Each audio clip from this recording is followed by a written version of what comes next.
ठान लिया कि अब किसी दुनियावी चीज़ों से मोहब्बत ना करूँगा। यह सोचकर यमुना के किनारे पर जाकर उस शरीर को त्याग दिया और एक ब्राह्मण के घर पैदा हुए। जब वह 3 वर्ष के हुए तो घर के लोग उन्हें यह जानकर कि अब इसको बोलने की ताकत पैदा हो गई है बुलाया करते थे, मगर उसके मुंह से कुछ आवाज़ न आती थी। इस खामोशी में 9-10 साल गुजर गए। बाप ने समझ लिया कि मेरा बेटा गूंगा व नादान है और भाई भी नालायक और नाकारा समझकर उसको अपने घर में तकलीफ और बोझ समझते थे। एक दिन उसको अपने साथ बाहर ले गए और जंगल में जाकर जड़ भरत को जमीन में रखकर ऊपर मिट्टी का अंबार लगा दिया। इसी तरह उसको खाक के अंदर दबाकर घर चले आए। जड़ भरत को अपने शरीर की सुधि ही नहीं थी। इत्तेफाक की बात उसकी आंखें मिट्टी से बाहर रह गई थी। मिट्टी में दबा हुआ खुशी के साथ जंगल का नज़ारा देखता था। उस देश का राजा हर साल एक आदमी को भगवती के मंदिर में बलिदान किया करता था। एक दिन शिकार खेलते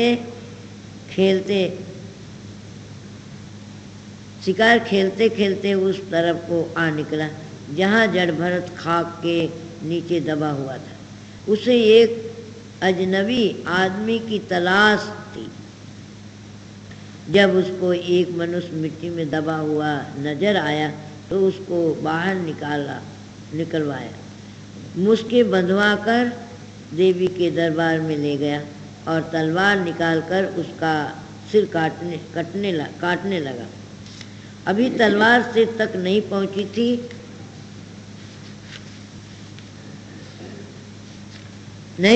थी कि मंदिर से आवाज आई, अरे नादान, ऐसे मनुष्य को बलिदान के लिए मेरे सामने लाया जो दोनों जहानों को 1 मिनट के अंदर मटिया मेट कर दे। जो दोनों जहानों को 1 मिनट के अंदर मटिया मेट कर दे। तूने क्या समझ रखा है? कौन है? खबरदार इसको हाथ न लगाओ, नहीं तो अभी तेरा राजपाट सभी नष्ट होता है। राजा यह सुनकर डरा और जल्दी जड़ भरत को छोड़ दिया। जड़ भरत राजा के हाथ से रिहाई पाकर जंगल में फिरने लगे। एक दिन एक राजा पालकी में सवार होकर कपिल देव मुनि के आश्रम को जा रहा था। एक दिन एक राजा पालकी में सवार होकर कपिल देव मुनि के आश्रम को जा रहा था। पालकी के कहार थक गए थे। उन्होंने एक जगह पर पालकी उतार दी और किसी आदमी की तलाश करने लगे। इत्तेफाक से उनको जंगल में फिरता हुआ जड़ भरत नजर आए। उनको पकड़कर पालकी में लगा लिया। यह अपने शरीर की भी होश नहीं रखते थे। मैं कहाँ हूँ, क्या करता हूँ, कहाँ जा रहा हूँ। पालकी के नीचे कभी सीधा चलता था, कभी ठहर जाता था, कभी रास्ता छोड़कर टेढ़ा हो लेता था। राजा ने हरचंद जल्द चलने के लिए कहा, लेकिन उसके दिल पर कुछ भी असर न हुआ। आखिर हैरान होकर पालकी को खड़ा किया और नीचे उतर आया। जब जड़ भरत की सूरत को देखा तो अपने राज का गरूर जाता रहा। चरणों में गिरकर अति नम्रतापूर्वक बेनती की, महाराज मेरा अपराध क्षमा करो। मैंने नहीं जाना कि आप संत हैं। अपनी बेसमझी से अपने कर्म पर पछताता हुआ और माफ़ी मांग चाहता हूँ। मैंने नाहक आपको कष्ट देकर पापों का बोझ सिर पर लिया। आप दयालु हैं, अपना दास जानकर क्षमा कीजिए। जड़ भरत ने कहा, राजन, तूने हमारा कौन सा गुनाह किया है जो तुमको माफ़ करे। अगर हमें पालकी में लगाने का पाप समझते हो तो गलत है, क्योंकि पालकी का बोझ कंधे पर और कंधे का बगल पर था और बगल का कमर पर था और कमर का बोझ टांगों पर और टांगों का पाँव पर और पाँव का बोझ धरती पर था। अगर गुनाह किया है तो धरती का किया है, इससे माफ़ी मांगना चाहिए। ये ख्याल ही तेरा बेहुदा है कि मैं पालकी पर सवार हूँ। पालकी लकड़ी से बनाई जाती है और लकड़ी कुछ दरख्त से काटते हैं। वे लोग बड़े नादान हैं जो एक दरख्त पर सवार होकर अपने को पालकी नसीन ख्याल करते हैं। राजा ने कहा, अय जड़ भरत, मैं बड़ा भाग्यवान हूँ जो आपके दर्शन का मौका मिला। आपने मौका मिला और अपने नसीब का निहायत शुक्र गुजार हूँ जो इत्तेफाक से मुझे इस धरती पर ले आया। लेकिन संतों का संग हमेशा मनुष्य को हाथ नहीं आता। बदला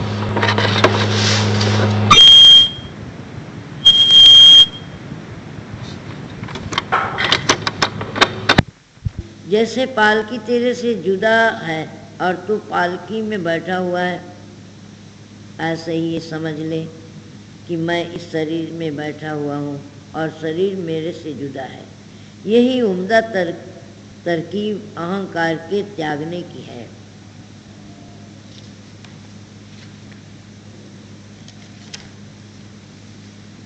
राजा ने कहा, जब मैं शरीर से जुदा हूँ तो कौन हूँ?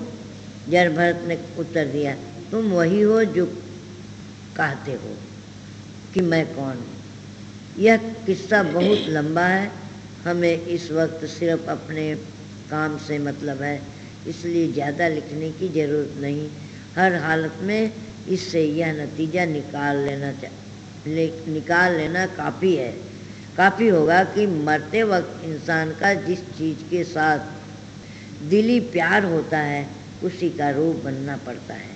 इस विषय में श्री कृष्णचंद्र जी महाराज गीता के 8वें अध्याय में अर्जुन को इस तरह फरमाते हैं, वक्ते रहलत याद में मेरी झुकाता है जो सर। वक्ते रहलत याद में मेरी झुकाता है जो सर। मुझ में बेशक वसल होता है वह काबिल छोड़कर। यह समझ ले आखिरी दम जिसका जैसा हो ख्याल, अपनी नियत के मुताबिक उसमें पाता है विशाल। इसीलिए इसी सिलसिले में भक्त त्रिलोचन जी भी गुरुवाणी के अंदर इस तरह बयान करते हैं, अंतकाल जो लक्ष्मी सिमरै ऐसी चितमाय। अंतकाल जो लक्ष्मी सिमरै ऐसी चिंतमाई जे मरै। सरप जोनि बलि अवतरै। अरी बाई गोविंद नाम मत बीसरै। धन के अंदर जिसकी मरते टाइम में धन में ख्याल रहेगा तो समझाते हैं, कोई बाई को बतला रहे हैं कि वो मर कर के सर्प की जोनी में जाता है और धन को रखवाली करता है। अंतकाल जो स्त्री सिमरै ऐसी चिंता माय। जे मरै बेसवा जोनि बलि अवतरै। जो स्त्री के अंदर भोग विलास की अगर चिंता में शरीर छूट गई, उसका शरीर वेश्या का शरीर मिलता है, क्योंकि उसमें कोई जाति पाति अथवा कोई उसको लाज लिहाज होती नहीं। अंतकाल जो लड़के सिमरै ऐसी चितमाय। जे मरे सुअर जोनि बलि अवतरै। लड़के बच्चे के अंदर जिसका ख्याल रहता है और मृत्यु हो जाती है तो सुअर का, क्योंकि बहुत से बच्चे होते हैं, एक बच्चे में ख्याल रहा तो बहुत से बच्चे 12-12, 15-15 बच्चे होते हैं। लो खूब ले लो, इकट्ठे ले लो। शुकर जोन बल बल उतरे, अंतकाल जो मंदिर सिमरे, ऐसी चिंता माँ जे मरे, प्रेत जोन बल बल अवतरे। अगर कोई मंदिर का मूर्ति के अंदर उसकी ख्याल रहा और शरीर छूट गया तो क्या प्रेत भटकता फिरता है, जा कर के वहाँ वासा करे। प्रेत के कोई सूक्ष्म खाली शरीर रहता है, पांचों तत्व से नष्ट हो जाता है, पांचों तत्व नहीं रहते, खाली सूक्ष्म शरीर से भटकता फिरता है वो प्रेत। काल नारायण सिमरे, ऐसी चित माही जे मरे, बदत तिल तिलोचन ते नर मुक्ता, पीताम्बर वाके हृदय। जो नारायण को सुमरते हुए यानी उस मालिक को याद करते हुए मरता है, उसको उसका धाम मिलता है। तिलोचन करके कोई हो गए उनका बनाया हुआ। ऐसा ही साजूबाई जी ने भी कथन किया है, जाकी आस रहे मंदिर में, होकर घूस बसे सो घर में, रहे वासना दृढ़ मझारा, जन्मय नाग होय पुनकारा, रहे वासना त्रिया माही, कोट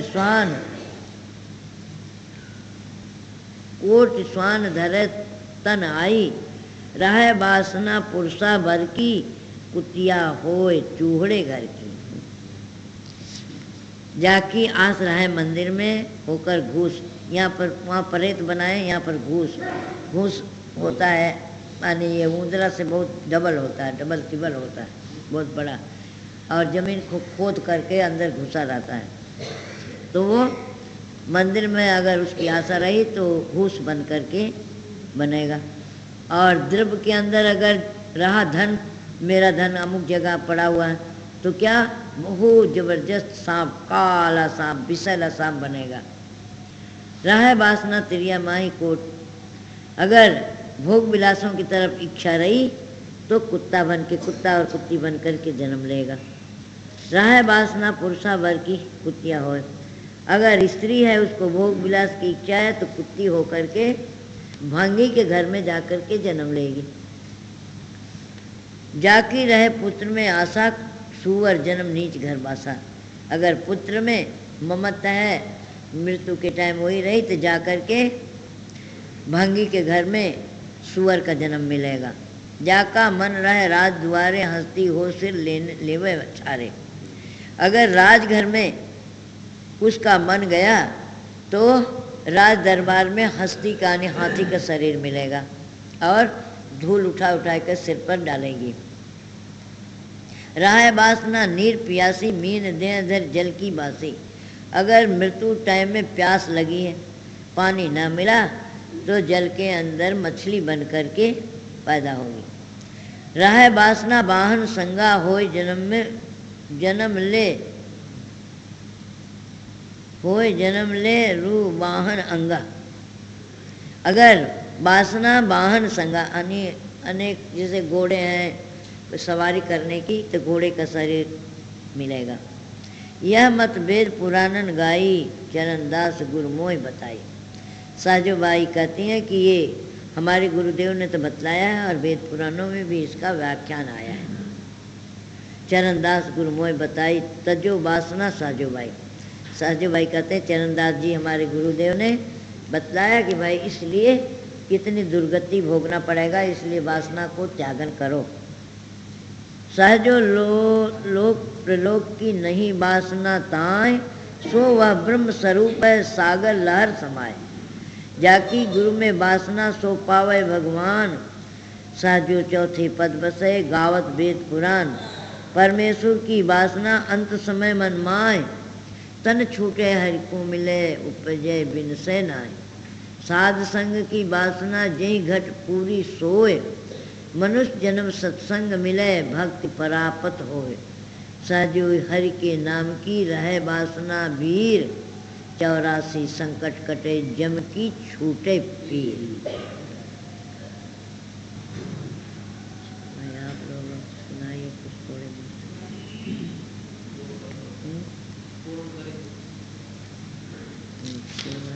तो बहुत लंबा चल रहा है, थोड़ा थोड़ी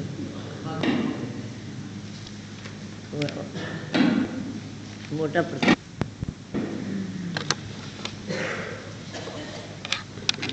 बोला मारा सतगुरु इमारत बाणी,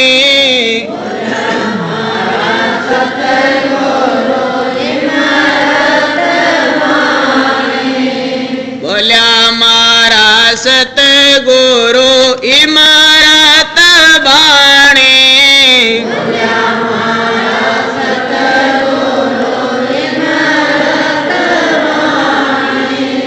दूधारा दूध पानी का पानी,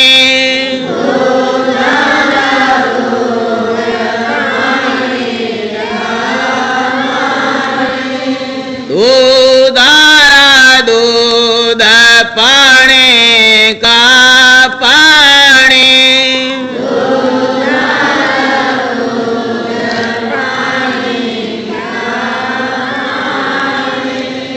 घर नहीं चैन चैन नहीं बन में,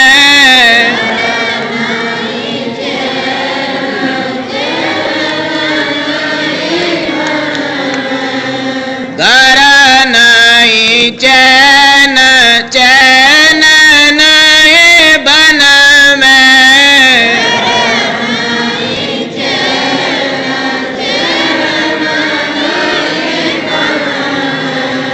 लागे लागे चोट सबद के आतन में,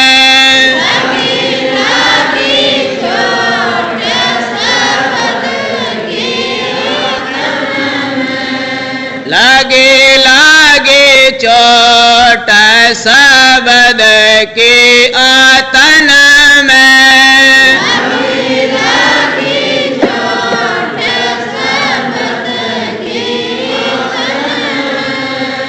बोला मारा सतगुरु इमारत बाणी,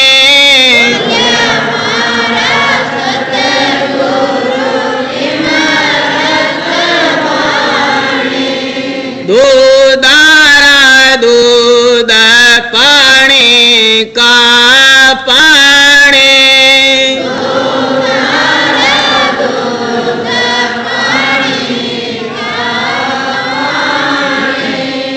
सतगुरु फैफ अमिया जी भंवरा, सतगुरु फैफ अमिया जी भंवरा, सतगुरु फैफ अमिया जी भंवरा,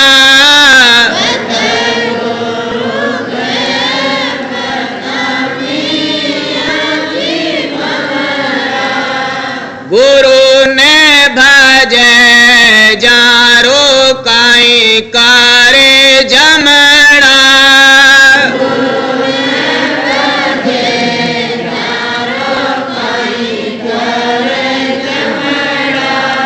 गुरु ने भजे जारो काई करे जमना,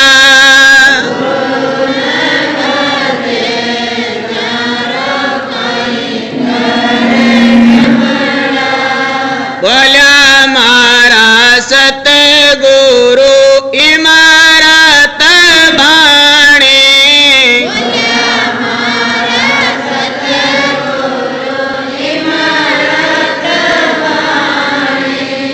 दूधारा दूध पानी का पानी,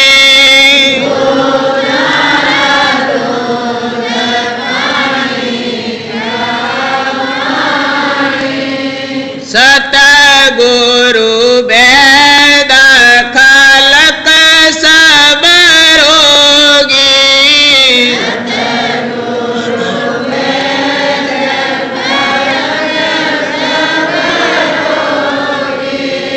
सतगुरु वेद खलक सब रोगी,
सतगुरु इमरत बाणी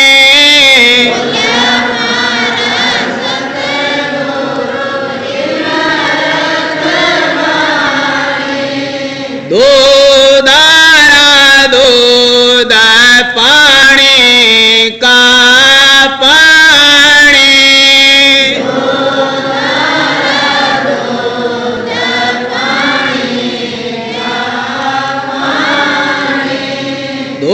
दूधारा दूध पानी का पानी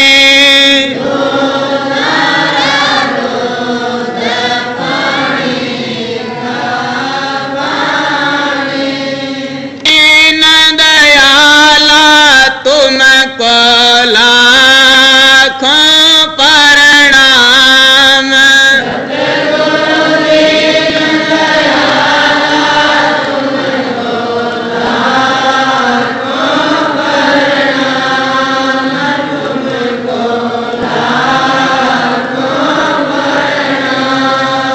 सतगुरु दीन दयाला तुमको लाखों प्रणाम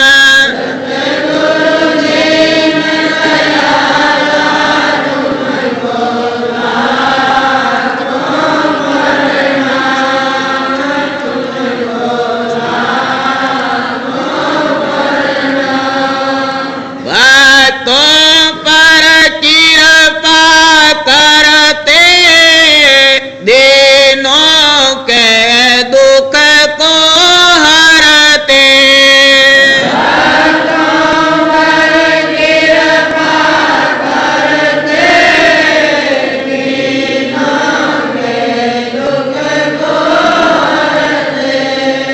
भक्तों पर कृपा करते दीनों के दुख को हरते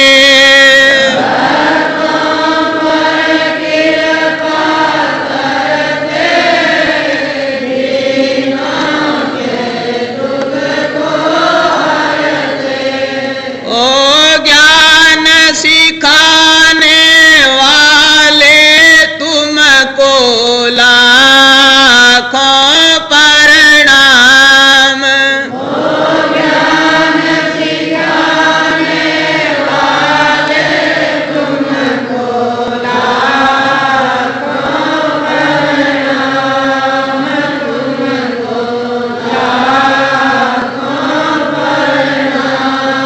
ओ ज्ञान सिखाने वाले तुमको लाखों प्रणाम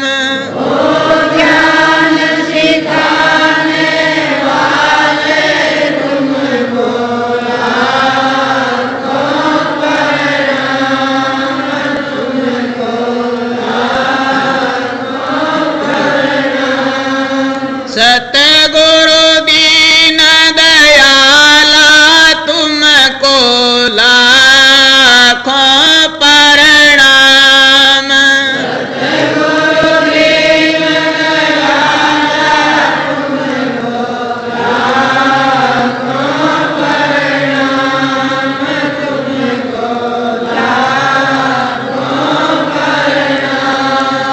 जो दीन शरण में आया उसका तुम कष्ट मिटाया